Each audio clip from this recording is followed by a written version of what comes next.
Hey guys, welcome back to the Unit 3 Part 2 review.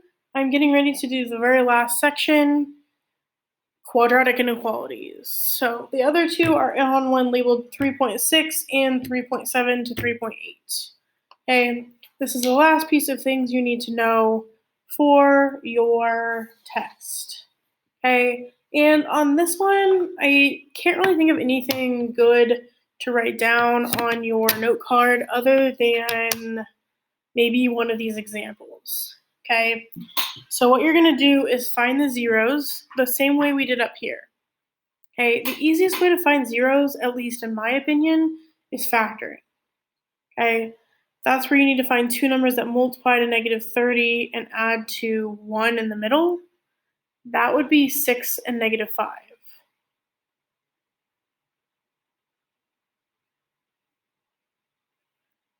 And that means that your zeros are negative 6 and positive 5.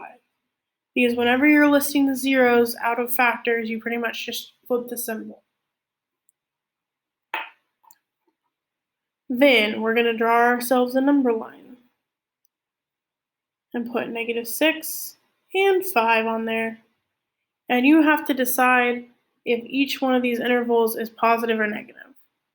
Since this symbol does not have the little line underneath the same way this one does, then you're going to want to draw open circles. Okay, and there's two ways of figuring out whether it's positive or negative. The first way is plugging in a number. So like over here, I could try to plug in negative 7. And the easiest way is to check the factors. So negative 7 plus 6, that's a negative number. Negative 7 minus 5, also a negative number. And when I go to multiply those together, you're going to get a positive. So this area is positive. If I chose 0 here in the middle, 0 plus 6 is positive, but 0 minus 5 is negative. And a positive times a negative is negative. Out here, I can pick 6. 6 plus 6 is positive. 6 minus 5 is also positive. Two positives make a positive. The other way that you can do this is by looking out front. There is no negative here, so this graph would look something like this. Where it would be below the line here in between, that's negative. And it would be up above here and here, that's positive. You're going to pick your answers based off of this symbol right here. That symbol is greater than or equal to because it's pointing to the right. Right is greater than, left is less than. Greater than 0 means that you want the positives. So the positives are here and here, not in the middle. So our final answer would be negative infinity to negative 6, 5 to infinity.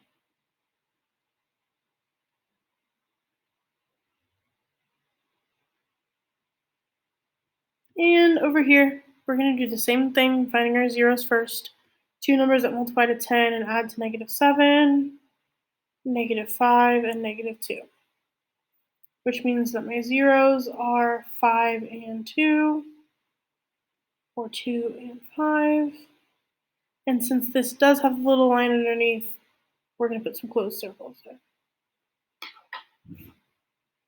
Then either test each interval or there's a positive out front, so it's going to go like this.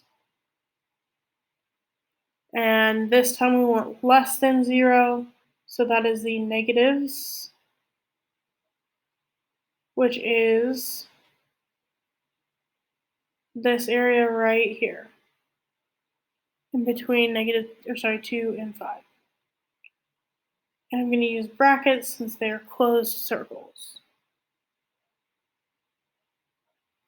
Okay, so sometimes the type you want is in the middle, and sometimes it's on the ends.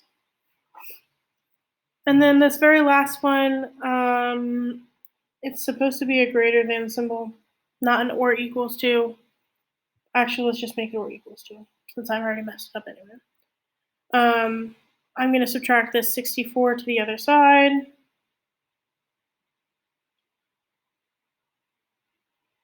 And something weird is going to happen.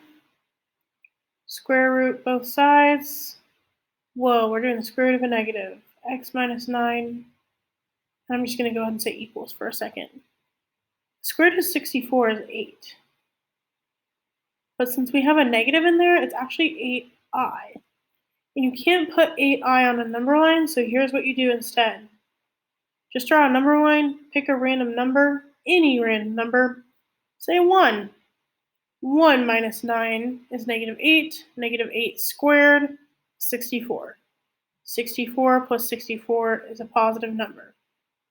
So then we have to come check. This graph is always positive. Always.